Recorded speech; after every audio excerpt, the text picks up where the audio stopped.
Assalamualaikum warahmatullahi wabarakatuh. Saya Dr. Anissa Nofriska Sari, spesialis neurologi yang praktek di Rumah Sakit Universitas Brawijaya Malang. Pada kesempatan kali ini saya akan membahas tentang beberapa tips mengenai apa yang harus dilakukan dan sebaiknya dihindari bila menemui pasien kejang. Kejang adalah bentuk dari abnormal tangan dan kaki yang bergerak karena adanya aktivitas listrik di otak yang terganggu. Seperti ini contohnya kejang. Apabila kita menemui pasien yang sedang kejang, hal yang pertama yang dilakukan adalah pertama, dampingi pasien. Lindungi agar pasien terhindar dari benda-benda yang membahayakan, seperti misalnya kursi, itu segera dihindari. Yang kedua, segera cari pertolongan atau bantuan. Yang ketiga, bisa lindungi kepala pasien dengan menggunakan benda yang empuk seperti bantal.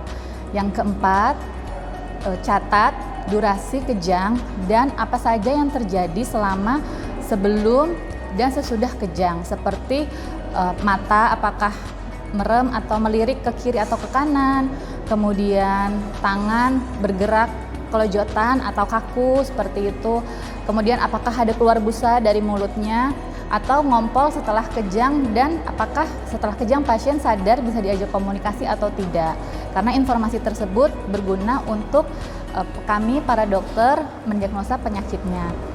Yang terakhir, setelah pasien berhenti kejang, maka dapat dilakukan recovery position, yaitu pasien dimiringkan ke sisi kiri seperti ini, contoh untuk recovery position.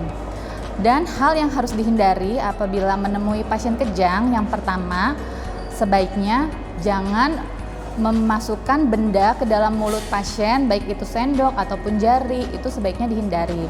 Yang kedua, tidak diperlukan untuk menghentikan kejang, seperti menstop badan pasien saat kejang, itu juga tidak perlu dilakukan. Kemudian yang terakhir, segera datang ke rumah sakit apabila kejang lebih dari 5 menit. Yang kedua, kejang lebih dari 1 kali sehari. Yang ketiga, kejang terjadi di dalam air. Yang keempat, kejang terjadi pertama kali.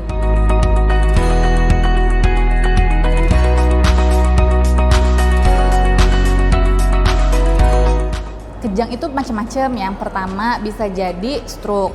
Yang kedua bisa jadi ada infeksi di otak. Yang ketiga bisa juga itu adalah memang epilepsi, seperti itu. Yang keempat bisa juga kelainan metabolik di dalam tubuh, misalnya ada gangguan ginjal, ada gangguan liver, seperti itu juga bisa terjadi kejang. Atau setelah terjadi kecelakaan, misalnya terjadi geger otak, itu juga bisa salah satu gejalanya kejang.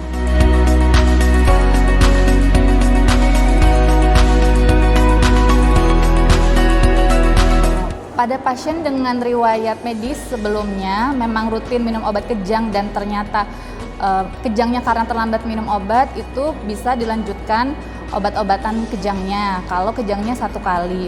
Tapi kalau pasien dengan tidak ada riwayat kejang atau kejang pertama kali yang seperti saya sarankan tadi, sebaiknya segera datang ke rumah sakit untuk penanganan kejang lebih lanjut.